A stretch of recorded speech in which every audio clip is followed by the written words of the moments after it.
Prezados amigos, eu tenho o imenso prazer de estar aqui no Congresso da Socerge com o professor Fausto Pinto, que é da Faculdade de Medicina da Universidade de Lisboa, em Portugal, e vamos falar sobre um tema cada vez mais importante para o cardiologista, que é a amiloidose. Professor, antes de mais nada, muito obrigado por conversar com o cardiologista aqui da Socerge.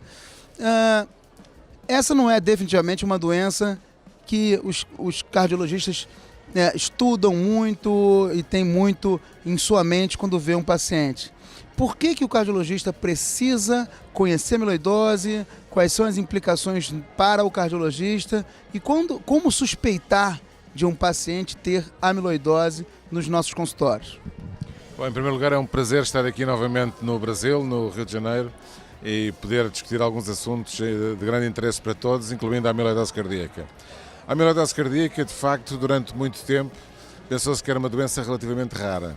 Hoje em dia sabemos que isso não é verdade. É uma doença que, por um lado, pelo aumento da esperança de vida, portanto, existe uma forma de doença que ocorre em pacientes mais idosos, mas, por outro lado, também porque somos hoje em dia capazes de fazer um diagnóstico mais precoce. E, como tal, tem havido a capacidade e a possibilidade de fazer esse diagnóstico num número maior de pacientes. Além disso, tem-se verificado, ao longo destes últimos anos e muito recentemente, capacidade de intervir nesta doença. E, portanto, a possibilidade de se terem desenvolvido novos fármacos que permitem tratar, em alguns casos, e eventualmente até curar esta patologia, tem também aumentado a vigilância e a capacidade de se poder diagnosticar estes pacientes. Existem vários tipos de amiloidose. Existe a chamada amiloidose primária ou das cadeias leves, essa mais complexa, que está associada sobretudo à alteração ao nível dos plasmocítos, com a formação das fibrilhas de amiloide, que depois se vão depositar em vários locais, incluindo o coração. Mas depois existe um outro tipo de amiloidose, que é a amiloidose que resulta de uma alteração ao nível de uma proteína, que é a transtitretina, que é formada ao nível do fígado, sobretudo, e que na sua forma, quer hereditária, quer na forma senil, hoje em dia está bem definida, está bem documentada e, como disse, existem formas terapêuticas de poder modular este tipo de patologia e poder, inclusive, tratar esta patologia. A suspeita da amiloidose pode ocorrer em vários contextos clínicos. Um dos contextos clínicos clássicos é o doente que é hipertenso e que de repente fica hipotenso.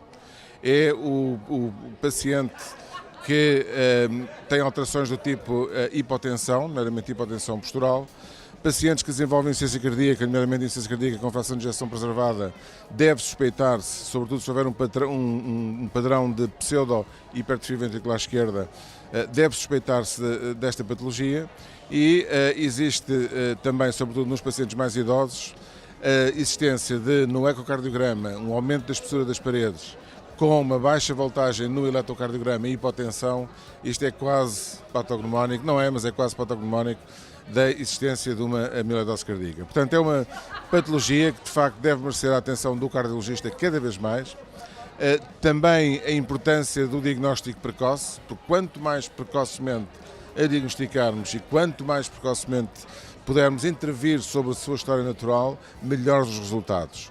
Um dos exemplos foi o estudo em que foi testado um fármaco, o Tafamidis, que é um fármaco que é um modulador, digamos um estabilizador da transtitretina e que mostrou claramente que a intervenção mais precoce, numa fase mais precoce da doença, tinha melhores resultados em termos tardios, nomeadamente na redução da mortalidade. E, portanto, estamos perante uma patologia que é uma patologia que é antiga, mas que hoje em dia, sobretudo por podermos intervir, e há um conjunto de novos fármacos a serem desenvolvidos e novos ensaios clínicos, podemos intervir na sua história natural, de facto, abrir aqui todo um potencial para poder ser tratada.